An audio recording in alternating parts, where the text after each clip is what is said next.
আসসালামু আলাইকুম ওয়া রাহমাতুল্লাহ।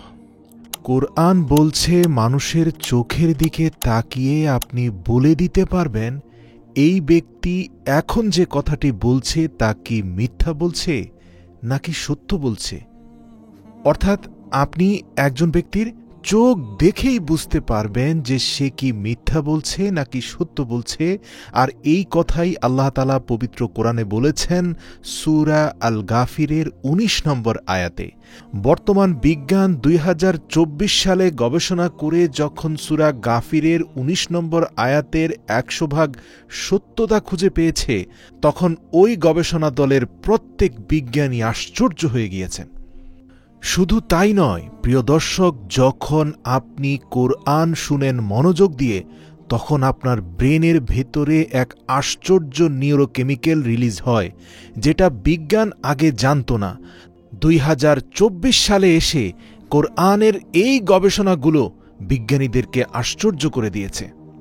বিনীত অনুরোধ করব, মনোযোগ দিয়ে ভিডিওটি শেষ পর্যন্ত দেখুন। খুব সম্প্রতি আবিষ্কৃত হওয়া কোরআনের আশ্চর্য কিছু বৈজ্ঞানিক ফ্যাক্ট। শুরুতে চোখের মনির বিষয়টাকে ক্লিয়ার করি। সাধারণ অবস্থায় একজন মানুষ তার চোখের মনি নিয়ন্ত্রণ করতে পারে না। মানুষের পক্ষে এটি করা বৈজ্ঞানিকভাবে অসম্ভব। অথচ পবিত্র কোরআনের সূরা আল গাফিরের ১৯ নম্বর আয়াতে আল্লাহ তাআলা বলেন, আল্লাহ চক্ষুর অন্যায় কর্ম সম্পর্কেও অবগত, আর অন্তর যা গোপন করে সে সম্পর্কেও অবগত। খুব গভীরভাবে দেখেন, পবিত্র কোরআনের এই আয়াতগুলোর ব্যাকরণগত বিশ্লেষণের মাধ্যমে বের হয়ে এসেছে যে মানুষ যখন মিথ্যে কথা বলে তখন তার চোখের মনি প্রসারিত হয়। এটা সে ইচ্ছে করলেও হয়, না করলেও হয়। অর্থাৎ খুব গভীরভাবে যদি কাছ থেকে চোখের দিকে তাকিয়ে থাকেন, আপনি একজন ব্যক্তির চোখ দেখেই বুঝতে পারবেন যে সে কি মিথ্যে বলছে নাকি সত্য বলছে। আর এই কথাই আল্লাহ তাআলা সূরা গাফিরের ১৯ নম্বর আয়াতে বলেছেন, আল্লাহ চক্ষুর অভ্যন্তরে অন্যায় কর্ম সম্পর্কেও অবগত। সুবহানাল্লাহ। এবার আসুন, মানব মস্তিষ্কে কোরআনের প্রভাব কি দেখা গিয়েছে।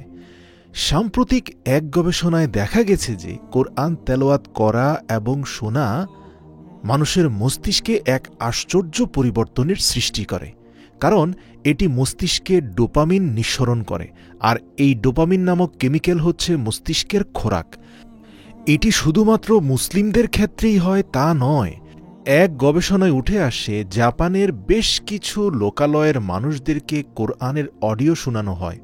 অতঃপর গবেষকরা লক্ষ্য করেন তাদের মস্তিষ্কে ডোপামিনের ক্ষরণ বৃদ্ধি পেয়েছে। আরেকটি ভিন্ন টেস্টে দেখানো হয় যে কোরআনের মতো করেই ভিন্ন কয়েকটি আরবি আয়াতকে পড়ানো হয়েছিল। তার পূর্বে কোরআনের ২টি আয়াতকে তেলাওয়াত করা হয়েছিল। কোন আয়াত শোনার পরে আপনার হৃদয়ে কোনো ভিন্নতা অনুভব করেছেন, তখন সেই জাপানি ব্যক্তি বলেছে, আমি পূর্বের ২টি আয়াত শুনে আমার হৃদয়ে ভিন্নতা উপলব্ধি করতে পেরেছি। অথচ এই ব্যক্তিরা পবিত্র কোরআন সম্পর্কে কিছুই জানে না, আরবি ভাষা সম্পর্কেও জানে না। ওই গবেষক দল দাবি করেছেন অন্তরের কষ্ট, মানসিক অশান্তি এবং হতাশা থেকে মানুষকে মুক্তি দিতে পারে পবিত্র কোরআনের তেলাওয়াত। শুধু কোরআনের তেলাওয়াত আর লেখাই যে অনন্য তা নয়, বরং এতে এমন অনেক প্রশ্নের উত্তর লুকিয়ে আছে যেগুলো খুব সম্প্রতি কেবল বিজ্ঞান জানতে পেরেছে। অথচ কোরআন তা ১৪০০ বছর আগেই বলে গিয়েছিল, যেমন বিগ ব্যাং, ব্ল্যাক হোল, পৃথিবীর ঘূর্ণয়ন, মহাবিশ্বের সম্প্রসারণ, লোহার সৃষ্টি যে পৃথিবীতে হয়নি আকাশ থেকে এসেছে, এই কথাগুলো।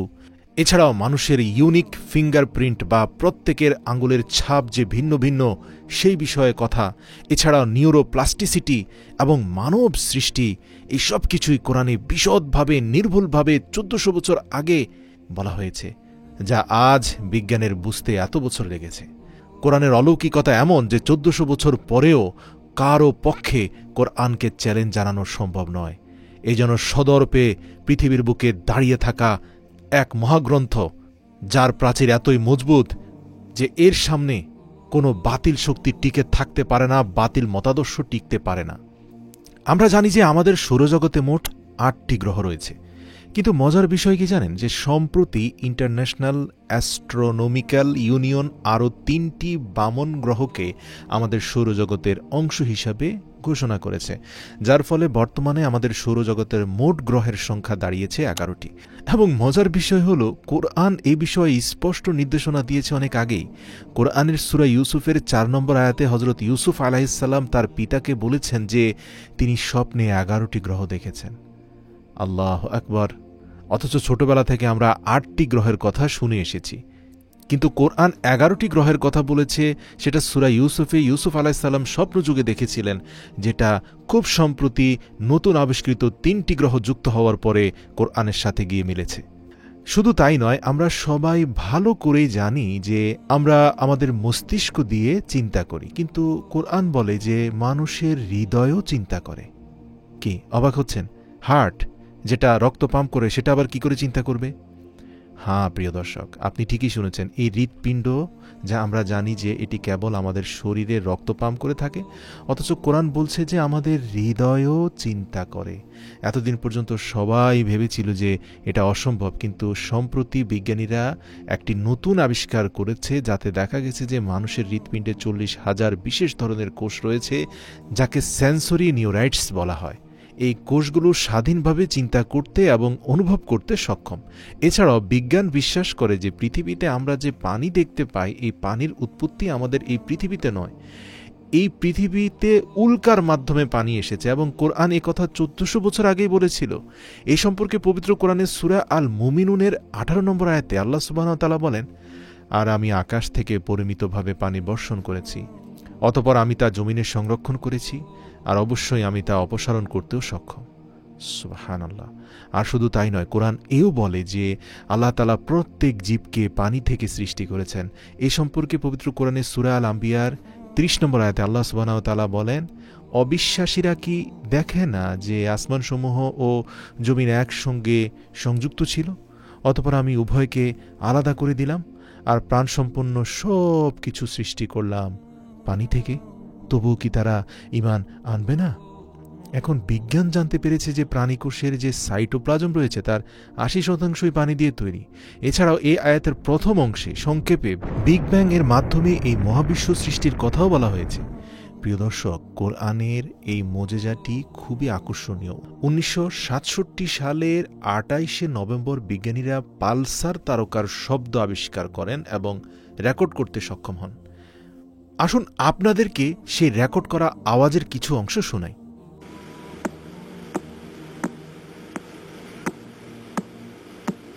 হ্যাঁ প্রিয় দর্শক, এই সেই আওয়াজ যা আপনারা এখন শুনতে পাচ্ছেন। শুনে কি মনে হচ্ছে? মনে হচ্ছে না কেউ দরজায় টোকা দিচ্ছে? মজার বিষয় হচ্ছে, কোরআনে সূরা আর তারিকের 3 নম্বর আয়াতে এই নক্ষত্রের কথা 1400 বছর আগে বলা হয়েছে। এই আয়াতে এই তারার নাম তারিক বলা হয়েছে। আরবি শব্দ তারিক এর মানে আঘাত করা। পালসার তারকার এই শব্দটি মনোযোগ দিয়ে শুনলে মনে হবে যেন কেউ দরজায় ধাক্কা দিচ্ছে। এছাড়াও কোরআনে এই নক্ষত্রটিকে পালসার নক্ষত্রের মতো উজ্জ্বল নক্ষত্র বলা হয়েছে। 9ম শতাব্দীতে এটা আবিষ্কৃত হয়েছিল যে আমাদের এই গ্রহ মানে পৃথিবীর চারপাশে এমন একটি স্তর রয়েছে যা এই পুরো পৃথিবীটাকে রক্ষা করে। কিন্তু কোরআন তা 1400 বছর আগেই বলে দিয়েছে। প্রিয় দর্শক, সেই স্তরটা হচ্ছে ওজোন লেয়ার, অক্সিজেন দিয়ে তৈরি, এবং এটা থাকাতেই কিন্তু সূর্যের অতি বেগুনি রশ্মি আমাদের এই পৃথিবীতে আসে না। যদি আসতো তাহলে পৃথিবী জ্বলে পড়ে ছাই হয়ে যেত। এছাড়াও ভ্রূণতত্ত্ব সম্পর্কেও কোরআনের শতভাগ নির্ভুলতার সাথে ব্যাখ্যা করা হয়েছে। এ সম্পর্কে পবিত্র কোরআনের সূরা আল জুমারের 6 নম্বর আয়াতে আল্লাহ সুবহানাহু ওয়া তাআলা বলেন, তিনি তোমাদেরকে সৃষ্টি করেছেন একই ব্যক্তি হতে, অতঃপর তিনি তা হতে তার সঙ্গিনী সৃষ্টি করেছেন। তিনি তোমাদের দিয়েছেন 8 প্রকার গৃহপালিত পশু। তিনি তোমাদের মাতৃগর্ভের ত্রিবিধ অন্ধকারে পর্যায়ক্রমে সৃষ্টি করেছেন। তিনি আল্লাহ তোমাদের রব, সার্বভৌমত্ব তারই, তিনি ছাড়া কোনো মাবুদ নেই। অতএব তোমরা মুখ ফিরিয়ে কোথায় চলেছ? এছাড়া কোরআনের সূরা আল আনআমের 76, 77 এবং 78 নম্বর আয়াতে বলা হয়েছে যে হযরত ইব্রাহিমের সম্প্রদায় সূর্য, চন্দ্র ও নক্ষত্রের পূজা করত। সম্প্রতি প্রত্নতাত্ত্বিকরা আবিষ্কার করেছেন যে এই অঞ্চলের লোকেরা আসলেই তাদের পূজা করত, কিন্তু মজার ব্যাপার হলো এই জ্ঞান হাজার হাজার বছর ধরে অজানা ছিল। এখন এটি মাত্র ২০ শতাব্দীতে আবিষ্কৃত হয়েছে। এরপর আধুনিক বিজ্ঞান আবিষ্কার করেছে যে একজন ব্যক্তি যখন মিথ্যা কথা বলে তখন তার মস্তিষ্কের একটি বিশেষ অংশ ব্যবহৃত হয়, যাকে বলা হয় সিঙ্গুলেট গাইলাস। কিন্তু কোরআন সেটা ১৪০০ বছর আগেই বলে দিয়েছে। এ সম্পর্কে পবিত্র কোরআনের সূরা আল আলাকের ১৫ নম্বর এবং ১৬ নম্বর আয়াতে আল্লাহ সুবহানাহু ওয়া তাআলা বলেন, সাবধান, সে যদি বিরত না হয় তবে আমি তাকে অবশ্যই টেনে হিঁচড়ে নিয়ে যাব মাথার সামনের চুলের গোছা ধরে। প্রিয় দর্শক, এখানে মিথ্যাচারী পাপিষ্টের সামনের চুলের গোছার কথা বলা হয়েছে। আর গবেষণা করে দেখা গেছে যখন মানুষ মিথ্যা কথা বলে তখন তার মস্তিষ্কের ঠিক সামনের যেই অংশটার চুলের গোছা ধরে আল্লাহ নিয়ে যাবে বলেছেন, সেই অংশটাকে বিজ্ঞানের ভাষায় বলা হয়েছে সিঙ্গুলেট গাইলাস। ঠিক মস্তিষ্কের যেই অংশটা ব্যবহার করে সে মিথ্যা বলতো, ঠিক মস্তিষ্কের ওই অংশটার উপরে যে চুলগুলো আছে সেগুলো ধরে আল্লাহ নিয়ে যাওয়ার কথা বলেছেন। আল্লাহু আকবার। প্রিয় দর্শক, পবিত্র কোরআনের অ্যালগরিদম দেখলেও আপনি আশ্চর্য হয়ে যাবেন। আমরা সবাই জানি যে ১ বছরে ১২টি মাস আছে। কোরআনও বলছে যে ১ বছরে ১২টি মাস আছে, এবং আরবিতে মাস শব্দটি কোরআনে মাত্র ১২ বারই এসেছে। সুবহানাল্লাহ। এবং আমরা সবাই যেমনটা জানি যে ১ বছরে ৩৬৫ দিন হয়ে থাকে। কোরআনে আরবি ভাষায় দিন শব্দটিও ঠিক ৩৬৫ বারই এসেছে। সুবহানাল্লাহ। এছাড়াও কোরআনের এই প্যাটার্নটিও খুবই আশ্চর্যজনক। কোরআন মাজিদে নবী করিম সাল্লাল্লাহু আলাইহি ওয়াসাল্লামের মৃত্যুর কথা মোট ৩ বার বলা হয়েছে।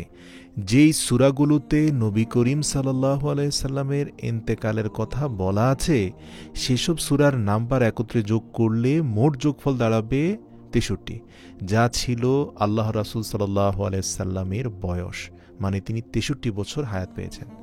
দেখুন, আপনাদেরকে স্ক্রিনে দেখাচ্ছি। সর্বপ্রথম সূরা গাফিরে বলা হয়েছে। সূরা গাফিরটা হচ্ছে পবিত্র কোরআনের ৪০ নম্বর সূরা। এরপরে সূরা আর রাদে আল্লাহ রাসূলের ইন্তেকালের কথা বলা হয়েছে। সূরা আর রাদ হচ্ছে পবিত্র কোরআনের ১৩ নম্বর সূরা। এরপরে সূরা ইউনুসে আল্লাহ রাসূলের ইন্তেকালের কথা বলা হয়েছে। সূরা ইউনুস হচ্ছে পবিত্র কোরআনের ১০ নম্বর সূরা। তাহলে ৪০ যোগ ১৩ যোগ ১০ সমান ৬৩।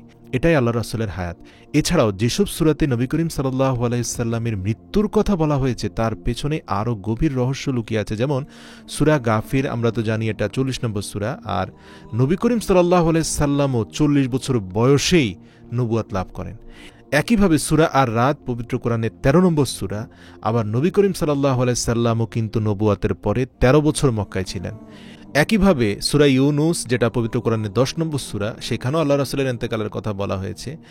আর আমরা জানি এই মক্কা থেকে মদিনায় যাওয়ার পরেও আল্লাহর রাসূল সাল্লাল্লাহু আলাইহি ওয়াসাল্লাম ১০ বছরই অতিবাহিত করেছিলেন। এরপরে তিনি দুনিয়া ত্যাগ করেছেন। দর্শক, এবার যে অ্যালগরিদম আপনাদের দেখাবো তা দেখে আপনাদের মাথা ঘুরে যাবে।